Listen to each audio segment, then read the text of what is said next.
18 sa Ecclesiastes 8 verse 8 at sa chapter 12 verse 7. Ang ating pong memory verse, "And the Lord God formed man of the dust of the ground and breathed into his nostrils the breath of life, and man became a living soul." Sa Genesis 2 verse 7. Ang ating pong layunin to expose the false teaching of materialism and to show that man is a twofold being. So bago po tayo magsimula, tayo po pansamantalang manalangin. Sa panalangin po ni Sister Armeda.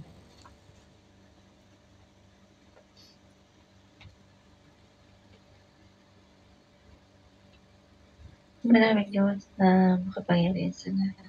Salamat, Panginoon, sa araw na ito. Pagpalain niyo, Panginoon, Sister Ann sa kanyang pagtayo at tulungan niyo siya, Panginoon, na bigyan niyo ng inspirasyon, karunungan ng iyong Santong Espiritu upang ang mga salita mo na may papayag ay maging pagpapala sa bawat isa. Sa aming pagpapatuloy ng Santong Espiritu, ang igawad niyo, Panginoon, buhos niyo. In Jesus' name, Amen. Amen. So, ang katanungan, does a man have a soul? So, meron bang kaluluwa ang tao? Ang sagot ay yes. May kaluluwa ang tao. So, ang ating pong, sabi nga, ano ba yung kaluluwa? Or ano ba yung soul? So, ang soul ay hindi natin nakikita. Hindi natin nahahawakan. Pero ito yung buhay. So, ang meaning ng soul is a principle of life governing your inner being. So, yung self-consciousness and personality. So, through the soul, a person thinks, reason, romance, experience, and meron siyang emosyon. At once na ang kaluluwa ay umalis sa isang tao, ibig sabihin nun ay patay na ang isang tao. So kapag ang tao ay namatay, hindi na siya makakarinig, hindi na siya makakaramdam, hindi na siya makakaiyak, or kahit na anong sigaw natin sa kanya ay hindi na tayo mapapakinggan. Kasi ang kaluluwa niya ay humiwalay na sa kanyang katawan. Kaya sabi nga sa Genesis na ang tao, pag namatay, ay babalik sa alabok or babalik sa lupa. At ang kaluluwa niya, it's either pupunta siya sa langit or sa impyerno. So, ang ating pong pag-aaralan is, meron bang kaluluwa ang tao? So, malinaw sa atin na merong kaluluwa ang tao. Kaya sabi nga dito, sa ating layunin, to expose the false teaching of materialism and to show that a man is twofold being. So, huwag tayong maniniwala na kapag ang tao ay namatay, ay wala na. Patay na. Wala nang susunod na mangyari. Kundi, ang ating pong pag-aaralan, after death, meron niyang separation, no? So, doon tayo i-judge ng ating Panginoon Diyos. So, sabi nga sa ating introduction, mga kapatid, ito po ay Sunday School, kaya pwede po kayong magdagdag para mas maunawaan po natin ang ating pag-aralan. Dahil ako'y hamak lang na walang masyadong kaunawaan. Medyo nahihirapan po talaga ako dito sa ating Sunday School. Kaya nawa ay magtulungan tayo at nawa ay pagpalain tayo ng ating Panginoon Diyos. Kung may mga question po kayo, pwede rin po kayo magtanong. So sabi nga dito, after death, the body returns to the earth. Diba? Binanggit din sa Ecclesiastes 12 verse 7, while soul and spirit departs to be with God if you are saved from sin. So, malinaw dito na sinasabi na kapag tayo ay naligtas mula sa kasalanan, ay mapupunta tayo sa kaharian ng ating Panginoon Diyos. So, sabi nga, materialism, in a nutshell, denies that man possesses a spiritual conscious entity, separate and distinct in substance from the body, and affirms that man is only a material being composed of flesh and blood and breath and intellect. Ayan yung composed ng isang tao. Meron tayong katalinuhan, meron tayong paghinga. Ito yung nanggagaling sa ating Panginoon Diyos. And the doctrine of materialism is wrong because it brings man on a level with the beasts that perish. This is contrary to all intelligent reason and the uniform teaching of Scripture. The horse possesses of all that materialists claim for man. So, ang tao, ano nga ba ang tao, mga kapatid? Man has a nature, moral being. Man, his nature stands upon a much higher plane. He is a moral being. So, mga kapatid, ano nga ba yung moral being? Pakisagot po. What is a moral being? So, ang moral being is distinguishing between right or wrong. So, alam natin kung ano yung tama o mali. So, ang tao din, meron tayong freedom of choice. Meron tayong pagpili. Ganyan ang tao. And when God made man, He made him only a little lower than the angels. What then, we may ask, is the nature of angels? Inspiration answer, who make his angels spirits. Are they not all ministering spirit? There is a spirit or soul in man, which is not subject to physical death. So pag namatay tayo, hindi rin mamamatay ang ating kaluluwa kapag tinanggap natin ang ating Panginoon Diyos. Pero nang dahil sa kasalanan ng tao, noong una, si Adan at si Eva, sabi nga kanina, ang mga babae ay fragile. So, marupok ang mga babae. Dahil sila yung cause ng kasalanan. Yun yung sinasabi. Na kumain ng bunga ng prutas na pinagbabawal ng ating Panginoon Diyos. Sabi ng Panginoon, kainin niyo lahat ng bunga, wag lang yung nasa gitna ng arting. Pero, nang dahil sa tuso, ang ahas, ay nagkatawang, yung diablo ay tuso, kaya ang ginawa niya, siya ay nagkatawang ahas. At doon na-tempt si Eva. Diba? Kaya pag alam natin na temptation, huwag tayong makikipag-usap pag alam natin na tukso. Lalo na pag hindi natin kayang kontrolin. So dito, ang nangyari, nung kinain niya yung prutas, inalok niya yung asawa niya, at nung pagkakain nila, ay nakita nila yung kanilang kahubaran. So, nagkaroon ng kasalanan that time. At ang nangyari, mga minamahal, ito yung death. Ito yung pagkamatay ng ating kaluluwa. Hindi yung physical natin. Kundi kapag hindi pa natin tinatanggap ang ating Panginoon Diyos sa ating buhay, ibig sabihin ay patay tayo spiritual.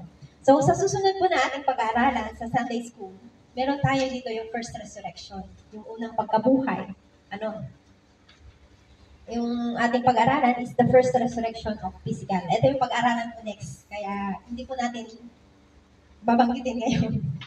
So, para hindi po tayo maunahan yung ating pag-aralan next time. So, ang tao ay may kasalanan sa kanyang kaluluwa. Hanggat hindi natin tinatanggap ang ating Panginoon Diyos sa ating buhay, ay patay tayo spiritual. Maliban na lamang kung tayo ay magsisi sa ating kasalanan, ay tatanggapin tayo ng ating Panginoon. Sa 1 John 1:9, diba? If you confess our sin, He is just and faithful to forgive. So, sabi nga, the doctrine of materialism is wrong because it denies spiritual birth in this life. Basahin po nga natin sa Matthew 10:28, mga kapatid. Sabi niya, at kayo ay kapupuotan ng lahat ng mga tao dahil sa aking pangalan, datapwat ang magtitiis hanggang sa wakas ay siyang maliligtas. So, kailangan natin na magtiis. Sabi nga, hence immoral. Here then we have the nature of men being clearly defined. Angels are holy spirit, beings fully immortal, while man is both spirit and flesh, soul and the body. So, napakahirap kasing i-identify, mga kapatid, yung kaibahan ng angel, at ang tao. So, pwede siguro si Sister Arlena yung mag-explain dito. And the doctrine of materialism is wrong because it denies the spiritual birth in this life. That part of man which is born again is not our physical fleshly being, but is spirit. So, ang tao pag naligtas mula sa kasalanan, ang na-born again ay ang ating espiritu, yung ating kaluluwa. Hindi yung babalik tayo sa ating magulang upang may panganak tayo muli. So, materially says the Greek word renao, simply means begotten, not really born. So, eto, binanggit din dito yung mga kapatid, si Maria, nung pinagbuntis niya si Jesus sa kanyang sinapupunan, di ba? Hindi naman nagkasama si Jose at si Maria eh. Pero bigla siyang nabuntis, di ba? O, isang din example itong mga manamahal na hindi sila nag-contact.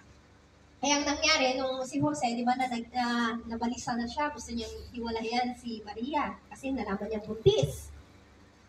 Kaya nanaginip siya ng isang gabi na ang nasa sinapupunan ni Maria ay isang ah, Diyos, si Jesus, na siyang magliligtas ng mga kasalanan ng sanlibutan. So, sabi nga, it is the soul that sins, the soul that dies. Espiritu Santo. Ay, Espiritu Santo.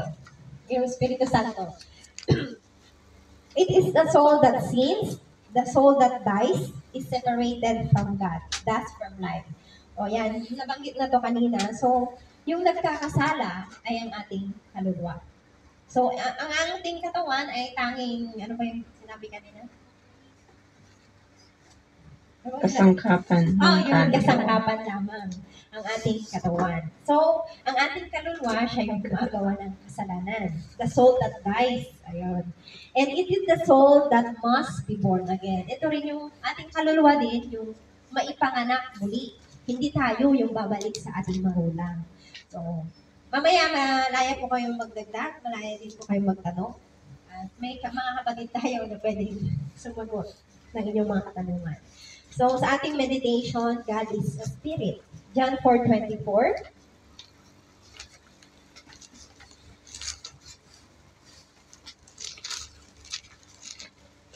Ang Diyos ay espiritu. At ang mga sa Kanya ay nagsisamba, ay kinakailangang magsisamba sa espiritu at katotohanan. So, we are placing this first in our lesson to show that the word spirit is not to be understood as a part of physical man. So, ang spirito ay hindi parte ng katawan ng tao. Ang spirito, kanina, siya nabanggit. Ang spirito, di ba, ay tsaka lang papasok sa isang tao kapag siya ay tumanggap sa ating Panginoon Diyos. Kapag naalis siya sa kasalanan. So, sabi nga, that is not his fleshly body, for we know God is not physical. So, di ba, ang ating Panginoon Diyos, hindi siya physical, kundi siya ay spirito. Kaya nga, sabi nga, the fountain of all perfection, He is eternal. The creation of the heaven and the earth. Siya yung lumikha ng langit at lupa. Siya yung lumikha ng tao. Una niyang linikha, di ba, yung langit at lupa, yung mga stars, yung mga moon, yung mga tubig. Tapos sumunod, yung mga hayop. Tapos, pangalawa, yung tao. So, Sister Armela, may tatanungin po ako. Yung mga hayop po ba ay may kaluluwa? Kasi nabubuhay din naman sila eh. Yung tao lang isang may kaluluwa. Ang mga hayop ay instinct lang.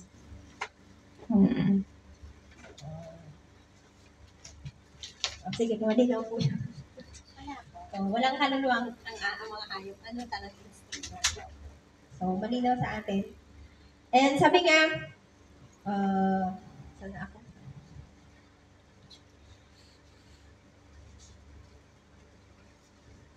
Spirit is not to be understood as a part of physical man. Parang ang hirap kasi na That is not his fleshly body, for we know God is not physical. Kaya tayo, ang sinasamba natin ay hindi yung mga pastor, hindi yung nakikita natin, kundi ang sinasamba natin ay through spirit. Sa espiritu at sa katotohanan. Ayan. So, sabi nga din dito, man has a spirit in him. Basahin po natin sa Job 32, verse 8. Pakibasa po, Sister Mimi.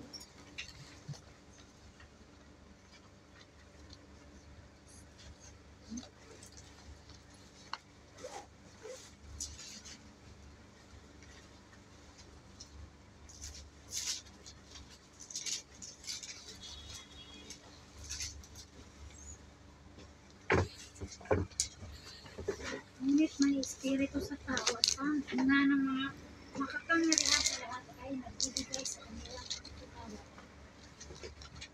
Amen. So, sabi nga, there's a spirit in man. So, sa scriptures na to, it states there is a spirit in man. It does not say that man is the spirit or that the spirit is man, but there is a spirit in it. So, mayroong spirito sa ating kalooban.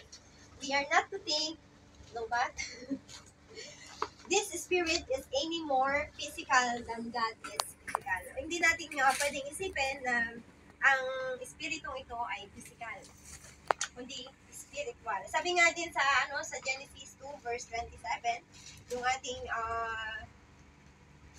memory verse. Sabi nga,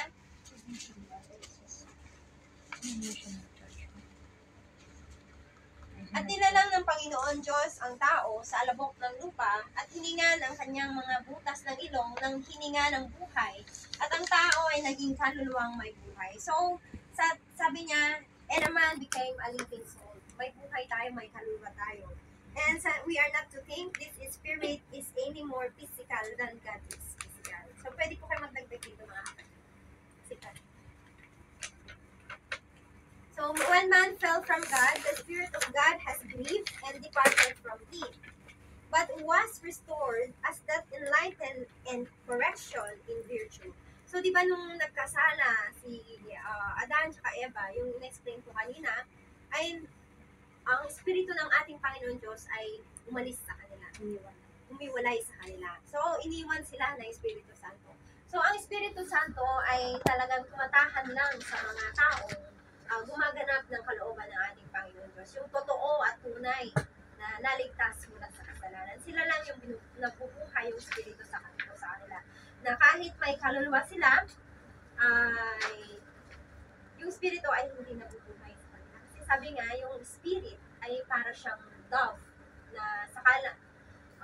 Ang dove ay nag-stay lang sa kalmadong lugar, sa peaceful na lugar. So, kapag meron tayong kapayapaan sa ating puso, tinanggap natin ang ating Panginoon Diyos sa ating buhay, at kung nagawa natin ang kalooban ng ating Panginoon Diyos, ay nakatira sa atin ang Espiritu ng ating Panginoon Diyos. Yan. So, pwede po kayo magdagdag ulit. Sister Annalyn.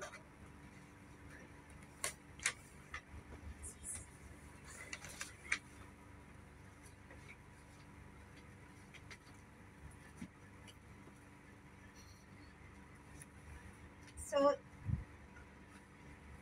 sa Mika, chapter 6 to 7 na po tayo. Pakibasa po, Sister Joy. Mika 6, 7.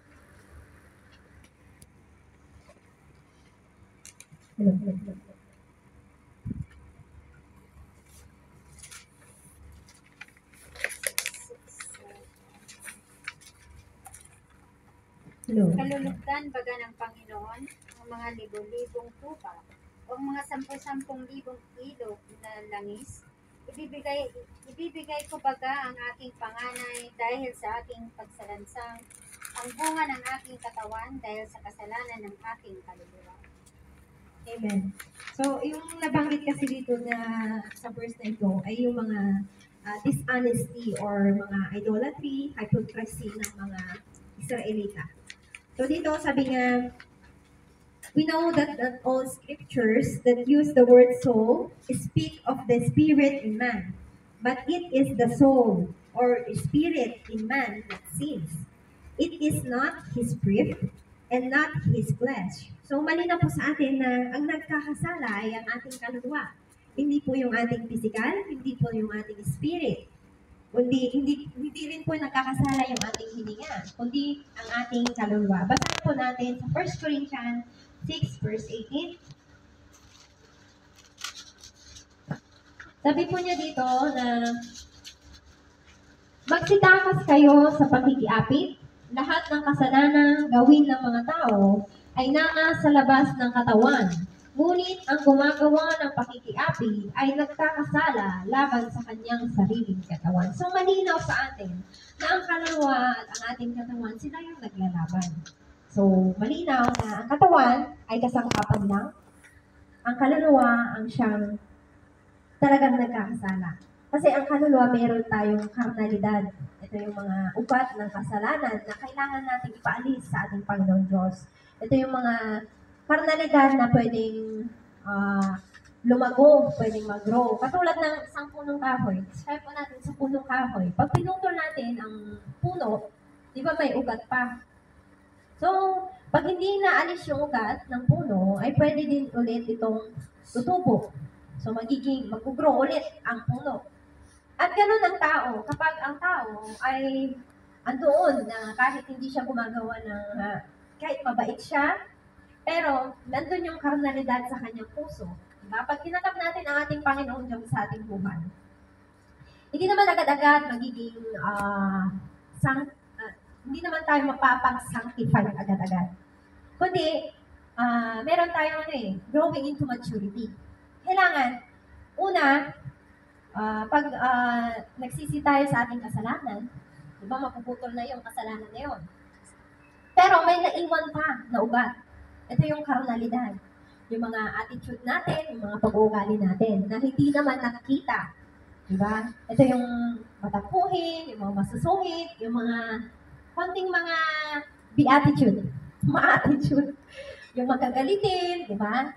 Pag nag-grow yan, lalago yan, mga kapatid. Lalo na yung hindi natin nakikita, yung selos. Di ba? Yung jealousy can kill. Kahit na konting selos lang yan. Tapos, pag napalaki yung selos, gusto nang pumatay. Nakakagawa ng kasalanan. Yung kahit konting pagsiselos lang, nakakagawa ng kasalanan. So, kailangan tayo, mga minamahal na kapatid, ipaalis natin yung ating mga karnalidad sa ating Panginoon. Huwag tayong makontento sa being justified lang. Kundi kailangan natin mapasanctify. Kailangan natin lubusan na ipaalis ang ating mga kasalanan sa ating Panginoon Diyos. Upang sa ganon ay ang ating kaluluwa ang siyang, ano bang tawag no? Magkakaroon ng benepisyo. Our soul will benefits. Hindi yung katawan natin. Kasi ang katawan natin, mga minamahal, nalinaw kanina na babalik tayo sa alabok. Babalik tayo sa lupa. Kaya nga, sabi nga kanina, pag tumatanda ng tao, nangangamoy lupa. Kasi babalik na sa lupa. Kaya, tayo mga minamahal na kapatid, wala tayong ipagyayabang sa harapan ng ating Panginoon Diyos. Mayaman man, mahirap, babalik sa labok. Diba? Pero, ang kaluluwa ng tao, malinaw na binanggit, diba, si Lazaro at ang mayaman, magkaiba sila ng sitwasyon. Ibanggitin ko lang, kasi meron talagang impyerno at langit. Magkaiba sila ng sitwasyon, mga minamahal na kapatid, si Lazaro at ang mayaman. Si Lazaro, mahirap siya, diba, na kahit, ano ba yung murkat? Ate, ano ba yung murkat? Yung nahulog na. Yung nahulog na kanin. Mumu. Ay, mumu. Lamang yung hinihiling niya para maibsan lang yung gutom niya. Siguro gutom na gutom. Pero anong ginawa nila? Pinalapa sa aso. Diba? Ang nangyari, mga minamahal, parehas silang namatay. So ngayon, nung namatay silang dalawa, ang makasalanan, yung mayaman, napunta sa impyerno. So nakaramdam siya ng mga init. Bumalik sa kanya yung kanyang physical na katawan. So, Ate Armena, may tanong ako dito. Di ba sabi ng, ang kaluluwa ay sa Diyos. So, paano po yung mga makasalanan? Yung kanilang kaluluwa. Yung yung does man have a soul, ang kaluluwa ay, sabi nga niya, ay immortal. At yung kaluluwa ay kasangkapan niya yung katawan. Pero ang nagkakasala ay yung kaluluwa. Sabi nga niya, sa Ezekiel, ang kaluluwang nagkakasala ay mamamatay. Kaya makikita natin na sa tao,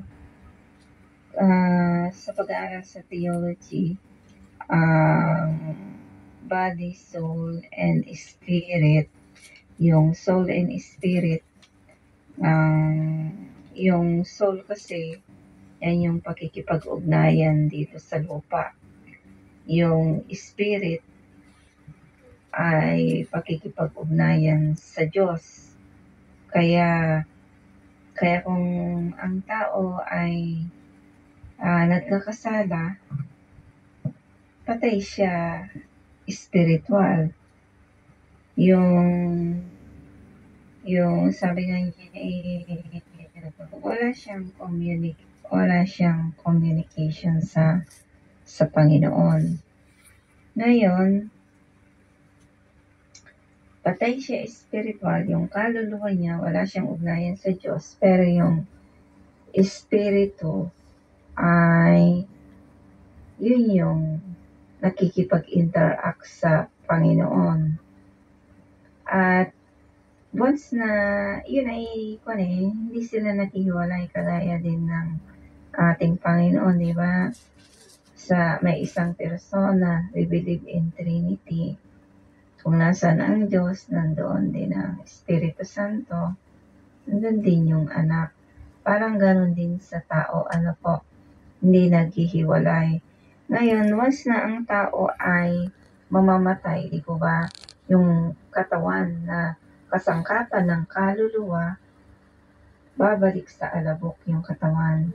Pero yung kaluluwa ay babalik sa Diyos na nagbigay sa Kanya. Ibig sabihin yung babalik sa Diyos na nagbigay sa Kanya, yun ang pupukumin ng Panginoon. Yung kaluluwa natin ay siyang haharap sa hukuman ng Panginoon. At yun ang magsusulit sa Diyos.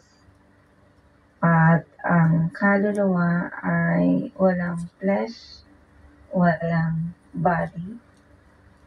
At pag nakikita naman natin yung mga Ghostbuster, yung nakakalusot sa kahit sa bato, sa simento, yun At once ng tao ay mamamatay, ibabalik ng Diyos yung 5 senses of the body. At ang kaluluwa, sabi nga niya, ay mayroong temporary abode. At pag once ang tao ay nagkakasala, ang kanyang kaluluwa ay pupunta saan napunta si Richmond, diba, sa Hades ng pagdurusa. Yun yung tinatawag na temporary abode of the sinner. Kaya kung yung sabi ng Panginoon, lahat ng kaluluwa ay akin. Kasi lahat ng tao ay nilikha ng Diyos. Kaya kung nilalang tayo ng ating Panginoon, sa Kanya tayo. Kaya lang, mayroong magsusulit yung kaluluwa. At yung kaluluwa, siya yung haharap sa judgment of God. Ipapayag mo yung ginawa mo sa Panginoon. At pag ikaw ay ilalagay na sa yung hatol mo ay gumagawa ng kasalanan, ay dadalhin ka sa Hades ng pagdurusa. Hanggang wala pa kasi ang final judgment, may temporary abode of the sinner, which is hell. May 3 uri ng impyerno Hell, Tartaro, at saka ano na yung isa, Sister Annalyn?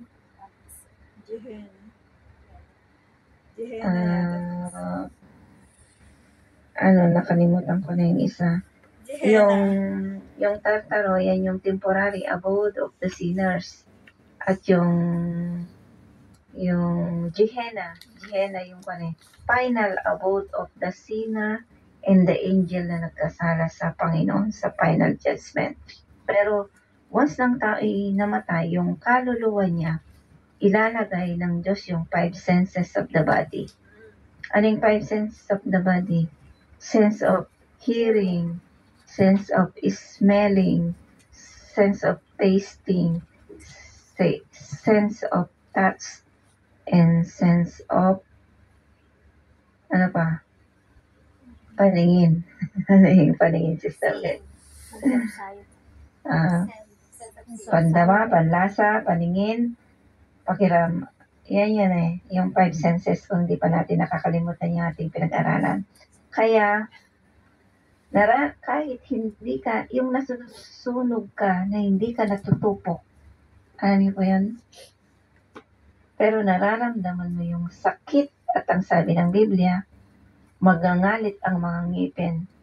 Kaya kahit na yung mga na disgrasya kinain ng mga pating, meron silang mabubuo yung soul. Meron sila, yung ibig sabihin, yung sakit mararamdaman mo. Di ba pag magangalit, yung ngipin mo ay sa sakit na mararamdaman mo. Kaya nandun yung pandama, paningin. Di ba si Lazaro, kung mabasa nyo dyan, nakita niya yung pumunta sa impyerno, nakikita nila yung nasa langit, makikita para lalong yung hirap at sakit ng pagdurusa sa hindi nila pagtanggap sa Panginoon, nararamdaman nila, na-torture yung isip nila, yung uod, sabi nga niya, at hindi mamamatay ang uod, that is a memory. Yung memory, maalala nila na nakapakinig sila ng salita ng Diyos, hindi nila tinanggap ang Panginoon, at yung pagsisisi nila na hindi nila pagtanggap sa Panginoon, yun yung magpapahirap sa kalooban nila. Kaya may pandama nararamdaman nila yung sakit, nararamdaman nila yung pag-i-stress, torture, andun sa kaluluwa yon. Kaya, at ang kaluluwa ay immortal, hindi yan mamamatay. Kaya kahit saksakin mo yung wala namang kutsilyo sa impyerno, paano mo masasaksak ang immortal? Ang immortal, di ba? Makikita natin na parang yung multo, yung Ghostbuster na lumilipad, di ba? Na kung saan-saan lumulusot. Ganon yung kaluluwa, walang kamatayan. Kaya, yan yung paghandaan po natin. Kailangan yung kaluluwa, yan ang haharap sa hukuman ng Panginoon. Ang kaluluwa ang pinakamahalaga. Kaya kung babasahin nyo dito sa Biblia, anong mapapakinabang ng tao? Makamtan niya ang buong sanglibutan at mapapahamak naman ang kanyang kaluluwa. Di ba puro kaluluwa yan? Kaya kung babasahin natin dito sa Biblia, ano yung umaalis sa tao pag namatay? Di ba yung kaluluwa? Yun yung babalik sa Panginoon, diwa, espiritu at kaluluwa. Kasi sa ibang pag-aaral, ang kaluluwa at espiritu ay iisa. Pero yung distinction lang nila ay yung kaluluwa sa pag-aaral sa theology, yun yung pag ito ay nabubuhay, yun yung nakikipag-ugnayan sa lupa. Patay, hindi siya nakikipag-ugnayan sa Diyos. Pero yung espiritu, yun yung nakikipag-ugnayan sa Panginoon. Pero pag namatay siya, asan yung kaluluwa, nandun yung hindi sila naghihiwalay din. Yan yung paliwanag po doon. Kaya,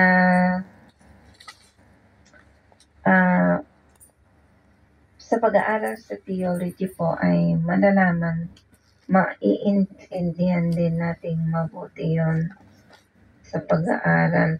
Kaya, pero ang tao ay twofold being, kasi hindi naman naghihiwalay yung spirit and soul ang distinction lang nila ay yung pakikipag-ugnayan sa Panginoon at pakikipag-ugnayan sa yung kaluluwa ay pakikipag-ugnayan sa tao. Kaya makikita natin kahit nahihiwagaan man tayo ngayon, pero we believe that there is a soul na yan ang magsusulit sa Panginoon, haharap sa hukuman ng Panginoon, at yan ang pupunta sa pagdurusa o kaya sa langit. Sa langit, nakita naman natin, di ba? Buo din si Lazaro nung siya ay pumunta sa paradise, di po ba? May pandama siya, may paningin, inaaliw siya rin eh. Hindi na siya nahihirapan, bagamat nung nasa ibabaw siya ng lupa, nung nabubuhay pa siya, sa katawan niya, sa flesh, nahirapan siya physical. Pero nung napunta siya sa paradise, buo siya, hindi na siya nahihirapan. Clear po ba mga kapatid? Amen. Malinaw po. Salamat po sa pagpapaliwanag, Sir Amela. Malinaw po sa atin ang kaluluwa. So, padako na po tayo sa ating. Magtanong po kayo mga So, minamahal. pag namatay ang isang Kristiyano, diretso na yun sa pagbabago.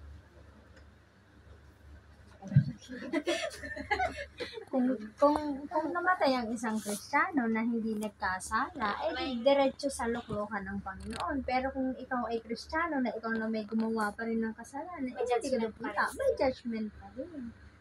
Hindi doon ang punta mo kasi, di ba, ang pupunta lang sa langit ay yung napabanal. Kung tayo hindi naman napabanal, gumagawa pa rin ng kasalanan, hindi tayo sa langit papupunta. Kaluluwa. So, remain pa rin, for the judgment pa rin yung kaluluwa. Opo, lahat Final po tayo ay judgment. Harap tayo sa Hukuman lahat ng po tayo ay hahatulan ng Panginoon. Haharap tayong lahat sa hukuman ng Panginoon.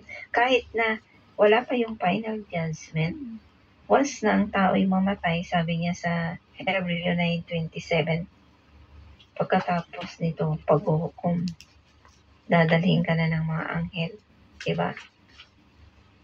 Diba pag yung mga namamatay nag-hallucinate, may nakakakita ng devil na humahawak sa kanila.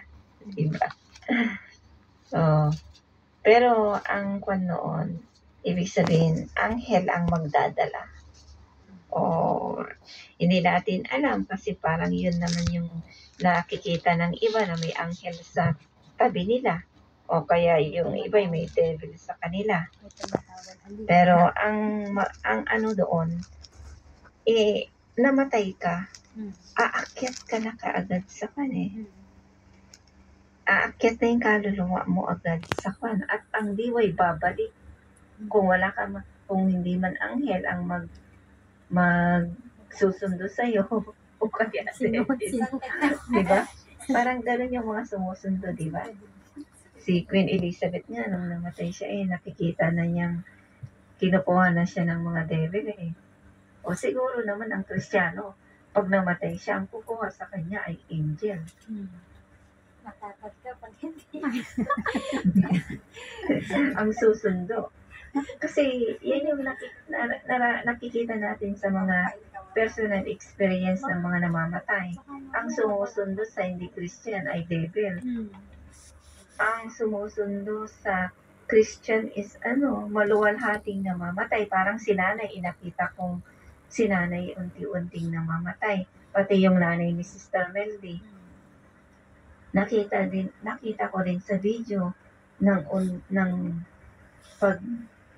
pag-alis ng hininga niya dahil pinapump siya nung nag-video call kami, ay yung hininga niya ay paunti-unti nang nawawala. Pero si nanay ko, nakikita ko bago ko pinatay ang video, 1 hour before, ay hindi ko siya nakitang namatay ng actual sa video, pero nakita ko siya 1 hour before mamatay siya. Si nanay ko ay hindi na kumikibo. Parang hinihintay na lang niya si ate ko na magpaalam. Pagkatapos ng pagdating ni ate ko ay humikit lang siya. Pinikit niya lang yung mata niya, sabay na naubos yung oxygen. Dalawa lang na parang Hindi siya nangisay eh. Parang yung ulo niya lang ang yun na. Pero hindi na siya nahirapan.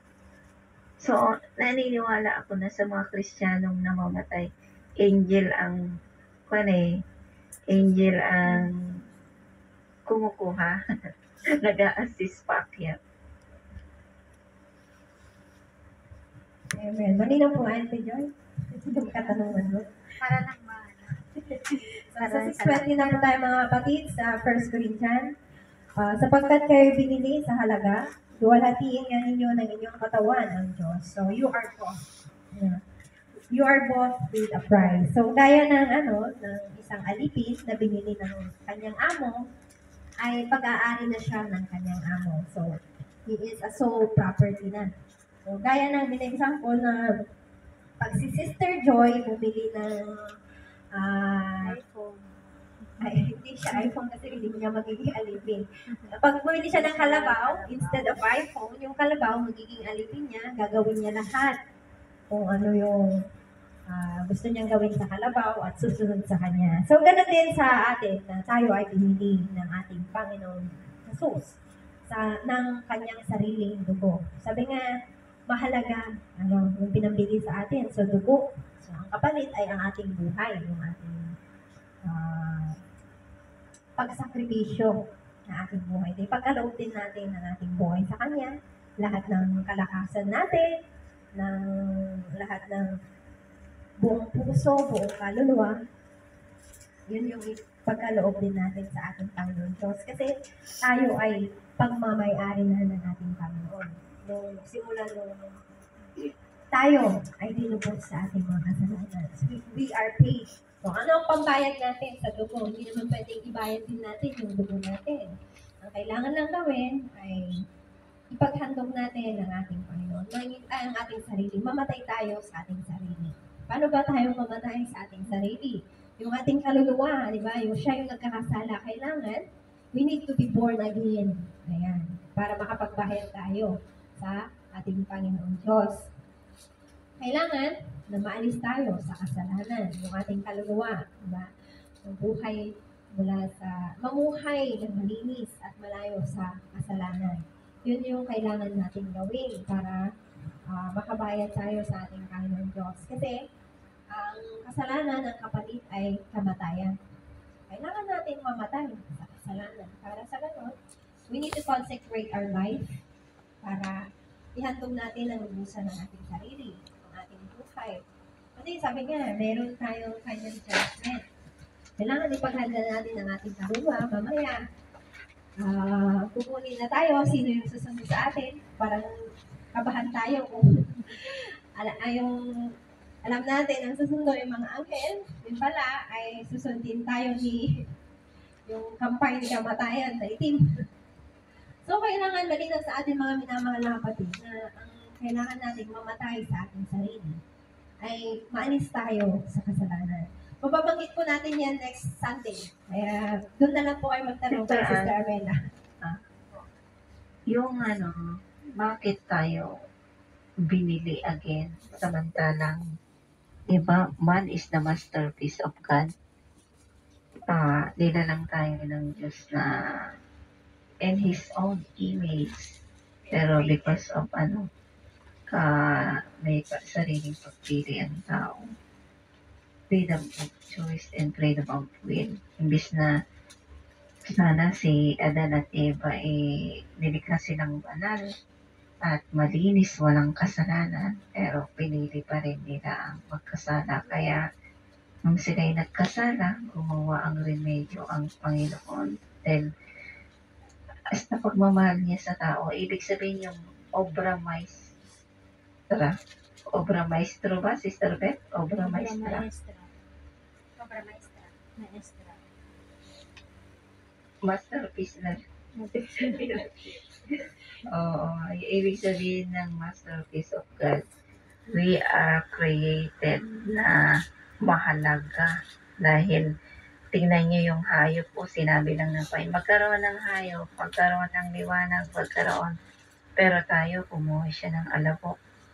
Pinorm niya sa kamay. Siya yung magpapalyo. Siya yung, siya yung art, siya yung gumawa at nagporma sa tao. Kaya ganun kamahal ng Diyos ang tao pa. Kaya nung mas pinili ng tao na magkasala, nalumbay ang Panginoon, nagsisi siya. Pero dahil sa pagmamahal niya sa tao at alam niya na ang tao, once na siya nagkakasala, may kapamakan na pupuntahan, may kabayaran ang kasalanan. That is the justice of God. Kaya ang ginawa ng Panginoon remedyo ay kung sila'y maghandog at magpatay ng mga baka nung una, mga hayop, yung dugo ang ibinubudbud sa altar at doon nagsisisi sila habang nagbubudbud. Na yun yung uri, yung dugo na yun yung gagampanan ng Panginoon sa krus ng Kalbaryo para dahil alam niya na pag dumami ang tao, hindi kakayanin ng tao na bumili ng hayop na magkano na ang baboy ngayon? Ang baboy noon ay 5,000, ngayon 27,000. O, pag tayo ay bibili ng hayop at ibubudbud para magsisi, hindi na natin kayang bumili ng 27,000 na hayop, diba?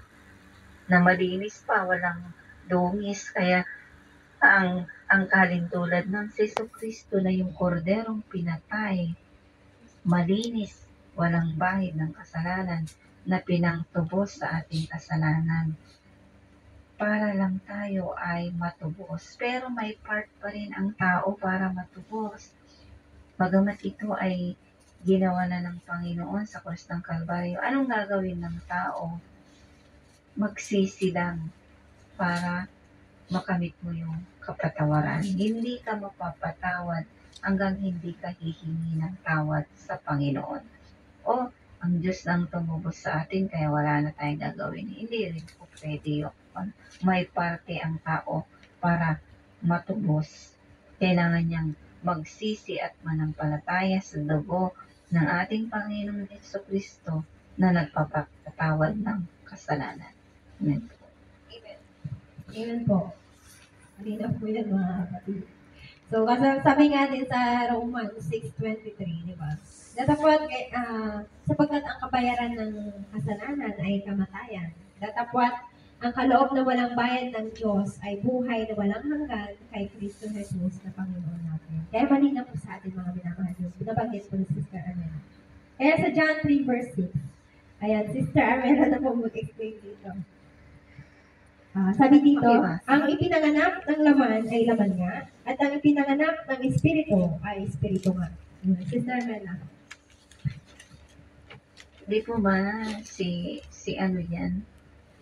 Nicodemo ba yan? Sis, yung nagtanong, paano You need to be born paano again. maipapanganak yung malaking tao na sa sinapunan ng kanyang ina?